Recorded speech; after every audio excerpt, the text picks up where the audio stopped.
Police کے کردار نے کئی سوالات کو جنم دیا ہے. کیا پولیس کا عمل سنجیدہ تفتیش تھی یا جان چھڑانے کی کوشش؟ کیا پولیس کی ایسی کوئی مجبوری تھی جو سارے مقدمات ایک ساتھ عدالت میں پیش کیے؟ ماہر قانون کیسر عام کہتے ہیں پولیس چاہتی تو بغدادی تھانے میں درج قتل مقدمے میں پنکی کا ریمانڈ لے سکتی تھی، لیکن نہیں لیا گیا ہے. ہمارے ساتھ ہمارے نمائندے نذیر شاہ صاحب موجود ہیں جو اس کیس کو کور کر رہے ہیں. نذیر، ابھی تک بتائیے کہ تقریباً 15 دن ہو چکے ہیں پنکی کی گرفتاری کے، کیا ابھی تک ڈیولپمنٹ ہوئی ہے؟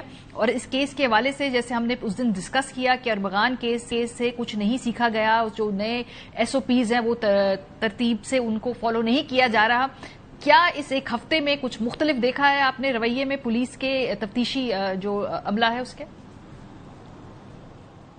دیکھیں ماریا، جو انمول عرف پنکی ہے اس کی گرفتاری کو آج 11واں دن ہے. 9 دن کا پولیس کو ریمانڈ مختلف وقتوں میں حاصل ہوا، 3 دن 4 دن، اور اس کے بعد 2 دن سے وہ اس وقت جوڈیشل کسٹڈی میں، یعنی کہ اب مزید ریمانڈ دینے سے انکار کر دیا گیا اور اس کو جوڈیشل کسٹڈی میں بھیج دیا گیا. تو اب جو پولیس ہے اس کے پاس اب سوائے ان اسپیکٹ پہ، ان زاویوں پہ کام کرنے کے علاوہ دوسرا کوئی آپشن نہیں ہے جو اس 9 دنوں میں وہ اس انمول عرف پنکی سے حاصل کر پائیں. جب اس کو 12 تاریخ کو رات کے وقت گرفتار کیا گیا تھا تو 3 بجے اس کی ایف آئی آر درج ہوئی. 5 بجے جو تفتیشی افسر ہے وہ آیا، اس نے اس کی کسٹڈی لی. اس کے بعد صبح کے وقت اس کو ایس آئی او کی جانب سے منتقل کیا گیا اور دوپہر 12 بجے جب عدالت منتقل کیا گیا اور ہم نے پھر پورے عوام کو دکھایا کہ طاقتور میں اور کمزور میں کیا فرق ہوتا ہے، کس کو عدالت میں کیسے پیش کیا جاتا ہے. کہیں پر تو ایک بکری چور کو ہتھکڑیاں اور بیڑیاں لگا کر پیش کیا جاتا ہے، تو کہیں کروڑوں اربوں کا دھندا کرنے والی اور زہر بیچنے والی کو کس دھڑلے سے، کس طریقے سے عدالت میں پیش کیا گیا کہ شاید قانون خود بھی شرمندہ ہو گیا ہو. اس پورے کیس کے اندر جو ساؤتھ پولیس اور دیگر نے جو کیے تھے تقریباً 21 مقدمات تھے، جس کے اندر عدالت کی جانب سے مزید ریمانڈ دینے سے صرف اس لیے انکار کیا گیا کہ جب وکیل دلائل دے رہا تھا اور اس کا کہنا تھا کہ 9 دن ناکافی ہیں، ہم اس سے مزید تفتیش کرنا چاہتے ہیں، ہم اس سے تمام معلومات حاصل نہیں کر پائے. تو جج کی جانب سے جواب دیا گیا کہ ہم مزید ریمانڈ نہیں دے سکتے. آپ نے اس پورے 9 دن میں بھی کوئی خاطر خواہ کوئی ایسی چیز سامنے پیش نہیں کی جس کی بنا پر ہم آپ کو مزید ریمانڈ دیں، بلکہ آپ کی کسٹڈی میں ہو سکتا ہے کہ کوئی اور جھوٹا کیس بن جائے یا اس طرح کی کوئی چیز نہیں ہے کہ ہم آپ کو مزید ریمانڈ دیں. اور پولیس کے لیے اس وقت یہ سب سے بڑی تفتیشی شعبہ تفتیش پولیس کے لیے سب سے بڑی ناکامی یہ تھی کہ اس کو جوڈیشل کسٹڈی میں بھیج دیا گیا. جس وقت پنکی کی گرفتاری عمل میں آئی تو یہ بات میں واضح کرنا چاہوں گا کہ جتنا بھی میڈیا ہے، سب سے پہلے یہ ایکسکلوسیولی بریکنگ ARY نیوز کی تھی، لیکن اس کے بعد آپ کا جتنا بھی نیشنل میڈیا، تمام اخبارات ہیں، کئی جھول اس کیس میں موجود ہونے کے باوجود ہم نے پولیس کو صرف اس لیے بھرپور سپورٹ کیا اس پنکی کے خلاف اس کیس میں تاکہ اس زہر بیچنے والی کو، اس منظم یہ جو مافیا ہے، اس کے خلاف پولیس کو میڈیا کی سپورٹ بھی ملے، اس کو قرار واقعی سزا دلوائی جا سکے اور اس کے ساتھ جتنے بھی رابطہ کار ہیں، جو اس کے سہولت کار ہیں، جو اس کی پوسٹ پر ہے یا جو اس کے ایسوسیٹس ہیں، وہ سامنے آئے. لیکن بدقسمتی سے ایسا نہیں ہوا، بلکہ پولیس میڈیا کو مزید پیچھے کرتی رہی. اس کے اندر پولیس اب 2 زاویوں پہ کام کر رہی ہے. پولیس نے اب ایک A لسٹ بنائی ہے، ایک B لسٹ بنائی ہے. جو A لسٹ ہے اس کے اندر صرف ان لوگوں کے نام شامل ہیں جو پنکی کے ساتھ باقاعدہ ایز اے پارٹنر یا اس کے سپلائی چین میں ملوث تھے. 2 ساتھی تو اس کے پہلے ہی گرفتار ہو گئے تھے جن کے اکاؤنٹ جب نکلے تھے تو پولیس بھی حیران ہو گئی تھی کہ صرف ایک اکاؤنٹ 500 صفحات پر مشتمل تھا. کروڑوں روپے کا، اربوں روپے کے اس کے ٹرانزیکشن سامنے آئی ہیں. B لسٹ وہ ہے جس کے اندر اس کے سہولت کار شامل ہیں، اس کے جو کنزیومر شامل ہیں اور وہ تمام لوگ جو کسی نہ کسی طریقے سے اس زمرے میں آتے ہیں کہ وہ بالکل قابل جرم تو نہیں لیکن شریک جرم میں اس کے ساتھ کہیں نہ کہیں طریقے سے ہو سکتے ہیں. لیکن جو یہ کیس تھا یہ ہمارے کو اس طرح ہوتا ہوا نظر نہیں آ رہا جیسے ہونا چاہیے تھا. جی صحیح. اچھا، ابھی مجھے بتائیے کہ اس سے آگے بڑھ کے یہ جو پورا کاروبار تھا، یہ آپ مجھے بتا بھی رہے تھے، اس کا حجم کتنا تھا جو پنکی پوری پر ڈے یہ جو کوکین یہ بیچتی تھی، یہ کتنے بڑے، ہم کتنے زیادہ پیسوں کی بات کر رہے ہیں، کتنا بڑا حجم ہے اس کاروبار کا؟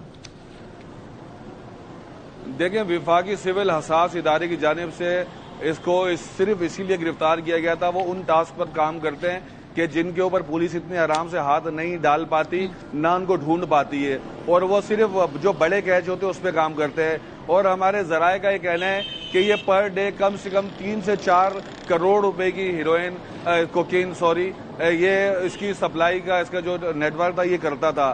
اور یہ ان کے اندر جو 3 دن ہوتے تھے وہ سب سے اہم ہوتے تھے، جمعہ، ہفتہ اور اتوار، کیونکہ جمعے کی رات سے پارٹی شروع ہوتی ہیں اور اتوار کی رات تک آپ ڈیفنس کلفٹن کی پوسٹ علاقے میں چل جائیں یا ملیر گڈاب کے فارم ہاؤسز پہ چل جائیں یا ہاکس پہ بنے ہوئے وہ ہٹس جن میں رات کو پارٹیاں ہوتی ہیں، آپ کو وہاں XTC گولیاں، کوکین اور جو بالکل لو کلاس طبقہ وہ آپ کو چرس کا استعمال کرتا ہوا بھی نظر آئے گا.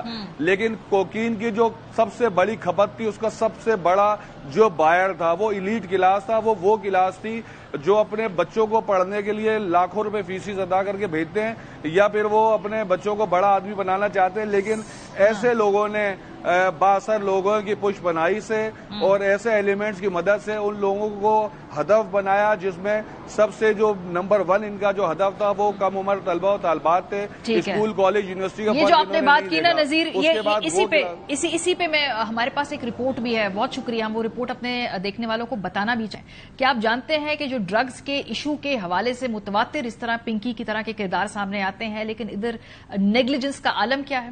وہ یہ ہے کہ وزارت انسداد منشیات سے جب پوچھا گیا کہ بھائی نشے کی لت میں کتنے افراد اس ملک کے اندر مبتلا ہے تو ان کو اس کی تعداد ہی نہیں پتا. ڈان نیوز کے مطابق فیصل سلیم کی زیر صدارت سینٹ کی قائمہ کمیٹی کے برائے داخلہ کا اجلاس ہوا، یہ 14 جنوری 2015 کو ہوا، اور دوران اجلاس 2025 کو ہوا، اور دوران اجلاس حکام وزارت انسداد منشیات نے بتایا کہ منشیات کے اعداد و شمار کے حوالے سے آخری سروے 2013 میں ہوا تھا. آخری سروے کے مطابق 15 سال سے بڑے نشے کے عادی افراد کی تعداد 67 لاکھ سے زائد تھی. 2024 میں ایک سروے ہونا تھا لیکن وہ سروے نہیں ہو سکا تھا، اور اب خبر یہ ہے کہ وفاقی حکومت اس سال دسمبر میں نیا سروے کروائے گی. یعنی کہ ماشاءاللہ اس ملک کے اندر گزشتہ 13 سال سے کوئی سروے ہوا ہی نہیں ہے جس سے پتہ چلے کہ کتنے فیصد نوجوان نشے کی لت میں مبتلا ہیں. سو یہ ہے جی پرائیورٹیز، یہ ہے انٹینٹ اور یہ ہے خواہش کہ اس ملک کے نوجوانوں کو نشے کی لت سے بچانا ہے. لیکن پہلے پتہ تو چلے کہ کتنے فیصد نوجوان اس نشے کی لت میں مبتلا ہیں. کوئی سروے نہیں ہے، کوئی سٹڈیز نہیں ہے، اور یہ خود اس کا اعتراف کیا ہے 14 جنوری 2025 کو سینٹ کے اجلاس میں حکومت. بریک پہ جائیں گے، واپس آئیں گے تو پھر جو ملک کے اندر ہونے والی سیاسی ملاقاتیں اس حوالے سے بات کریں گے. ہمارے ساتھ رہیے. Welcome back. پروگرام کے آخری سے میں ہمارے ساتھ موجود ہے نعیم اشرف بٹ صاحب، head of investigation cell Airway News کے. بہت شکریہ بٹ صاحب ہمیں جوائن کرنے کے لیے. کچھ ہم دیکھ رہے ہیں ملاقاتیں ہو رہی ہیں، NDC والے جو ہیں وہ کراچی گئے، پھر وہاں انہوں نے مولانا فضل الرحمان صاحب سے ملاقاتیں بھی کی. اب مولانا فضل الرحمان صاحب نے سہیل آفریدی صاحب سے بھی ملاقات کی ہے، تو ملاقاتوں کا موسم چل پڑا ہے. کیا تحریک انصاف کیا پیپلز پارٹی سے بھی بات چیت کر رہی ہے؟ یہ بھی خبریں ہیں. جی بالکل، ملاقاتوں کا سلسلہ چل پڑا ہے. پیپلز پارٹی سے تو ابھی اتنا وہ نہیں ہے، اور شاید یہ بہت مشکل ہوگا کیونکہ حکومت، اپوزیشن، پھر پہلے ہی PTI کے اندر بہت دباؤ ہوتا ہے ان کے رہنماؤں پر. ابھی بھی یہ جو خفیہ ملاقاتیں کی جا رہی ہیں تو اس کو ظاہر نہیں کر رہے. ایون جو اہم وفاقی وزیر سے بیرسٹر گوہر کے گھر ملاقات ہوئی، سہیل آفریدی بھی تھے، تو وہ بھی چھپائی گئی. تو ابھی پیپلز پارٹی تو بہت دور ہے. ابھی فی الحال تو کچھ اہم ملاقاتیں اور اس کے جو نتائج ہیں اس کو چھپایا جا رہا ہے. لیکن اہم بات اس میں یہ ہے کہ یہ جو ملاقات آخری ہوئی 14 مئی کو اہم وفاقی وزیر سے بیرسٹر گوہر کی، اس کے بعد انہوں نے ان کے ایک پارٹی کے کہہ لے بڑے اہم جو رہنما ہیں، انہوں نے ایک اور یہ جو NDC کا ہی چلیں سمجھ لیں، ان میں سے ایک صاحب کو کہا کہ ہماری سیٹنگ ہو گئی ہے، یعنی ساڑی گل ہو گئی ہے. تو جس طرح مسلم لیگ نون کبھی یہ کہتی تھی اور پھر وہ ہم نے دیکھا، تو یہاں بھی اب یہ کہنا شروع ہو گئے ہیں PTI کے کچھ لوگ کہ ہماری سیٹنگ جو ہے وفاقی اداروں سے ہو رہی ہے، لیکن بہرحال ابھی یہ اس کا کس حد تک یہ سیٹنگ ہوتی ہے نہیں ہوتی ہے، کیونکہ اس سے پہلے بھی کئی کوششیں ہوئیں، لیکن وہ جیسا کہ رانا ثناءاللہ صاحب نے بھی کہا کہ 2 سنجیدہ کوششیں خان صاحب تک ہوئیں، تو اب پی ٹی آئی کے جو باہر موجود ہیں ان سے کس حد تک یہ معاملات ہوتے ہیں یہ ابھی قبل از وقت ہے۔ لیکن بات چیت بٹ صاحب کیا ہو رہی ہے؟ کیا خان صاحب کی رہائی کی باتیں ہو رہی ہیں، یا موجودہ سیٹ اپ کے اندر ضم ہونے کی باتیں ہو رہی ہیں، یا ابھی فی الحال اپنی اندرونی سیاست کی حوالے سے بات ہو رہی ہے؟ بات کس چیز پہ ہو رہی ہے؟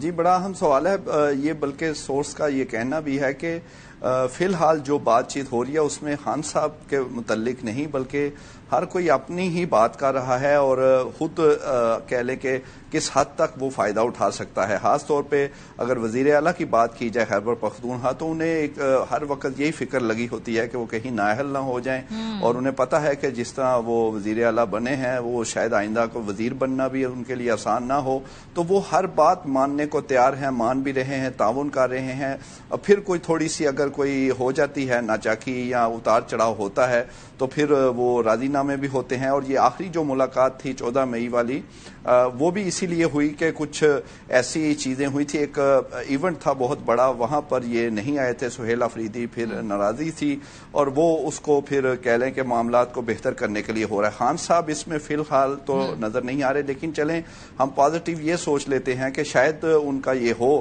کہ پہلے اپنی سیٹنگ کر لیں اور پھر شاید ان تک بات جائے، لیکن فی الحال ان کی جو باتیں ہیں یا ملاقاتیں ہیں اس میں خان صاحب نہیں ہیں۔ صحیح۔ 28ویں ترمیم کے بارے میں بھی پچھلے ہفتے ہم نے دیکھا کافی بات چیت ہوئی، بلاول نے بھی ذکر کیا، حکومتی وزراء نے اعتراف کیا کہ بھئی کچھ شکوں کے اوپر غور ہو رہا ہے۔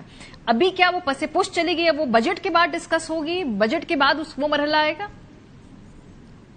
جی بالکل، ظاہر ہے اب تو آگے بجٹ ہوگا، لیکن اس میں اہم جو خبر ہے، ہر کوئی یہ صوبوں کی بات کر رہا ہے، لیکن ایک کنفرم کہہ لیں کہ بہت ہی ریلیونٹ سورس نے یہ ہمیں بتایا ہے، اور یہ ان کی بالکل درست اطلاع ہے کہ اس وقت جو غور ہو رہا ہے وہ اسلام آباد کے یا وفاقی ٹیریٹری جو ہے اس کو پھیلانے کی بات ہو رہی ہے، بجائے اس کے کہ جنوبی پنجاب بن جائے یا پوٹوہا یا پتہ نہیں کراچی کا، یہ ہو یہ رہا ہے اس وقت غور کے سب سے پہلے جو سابق فاٹا ہے یعنی قبائلی علاقے ہیں ان کو اسلام آباد یا وفاقی کنٹرول میں دوبارہ لایا جائے، یعنی وہ اسلام آباد کے کنٹرول میں ہوگا۔ اسی طرح اس کے ساتھ جو کچھ کہہ لیں اسٹریٹجک یا سیکورٹی تنصیبات کے جو علاقے ہیں جس میں واہ کینٹ ہے، اسی طرح کامرا ہے، پھر چکوال تک، ایون راول پنڈی، ان کو بھی اسلام آباد کے کہہ لیں کہ اس کا حصہ یہ بننے جا رہے ہیں یا غور ہو رہا ہے۔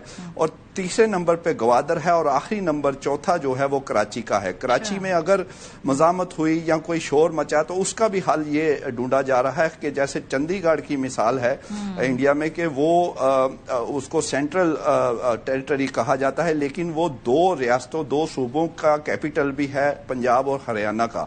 اسی طرح یہ حل کراچی کے لیے سوچا جا رہا ہے، لیکن یہ کنفرم ہے یا یہ ایکسکلوسیو خبر آپ کے پروگرام میں ہم ناظرین کو بتا رہے ہیں کہ 4 چیزوں پر سوچا جا رہا ہے کہ وہ اسلام آباد کے انڈر ہوں، وفاق کے انڈر ہوں، اس میں سابق فاٹا ہے، اور اسلام آباد سے ریلیٹڈ جو علاقے ہیں جو راول پنڈی ڈویژن میں آتے ہیں، ایون راول پنڈی بھی واقع جو اسٹریٹجک تنصیبات ہیں جہاں پر اہم انسٹالیشنز ہیں سیکورٹی ریلیٹڈ، وہ سارے، اور اس کے علاوہ گوادر، اور چوتھے نمبر پہ کراچی۔ اور کراچی میں اگر کوئی مزاحمت ہے یا کوئی کسی کو اعتراضات ہیں تو اس کا بھی حل یہ سوچا جا رہا ہے کہ وہ رہے انڈر وفاق کے، لیکن وہ کیپٹل بھی رہ سکتا ہے سندھ کا۔ تو یہ غور اس پر سیریسلی ہو رہا ہے۔ بہت شکریہ نعیم اشرف بٹ صاحب، ہمیشہ کی طرح ہمیں کچھ ایکسکلوسیو معلومات دے رہے تھے۔ 28ویں ترمیم کے خد و خال کیا ہوں گے، اس میں جو کچھ باتیں آلموسٹ جن پہ حتمی طور پہ اب کہا جا سکتا ہے کہ غور ہو رہا ہے، اس کا ذکر بھی کر رہے تھے۔ پروگرام کا وقت ختم ہو گیا، اپنا فیڈ بیک ہمیں دینا مت بھولیے گا، خیال رکھیے، خدا حافظ۔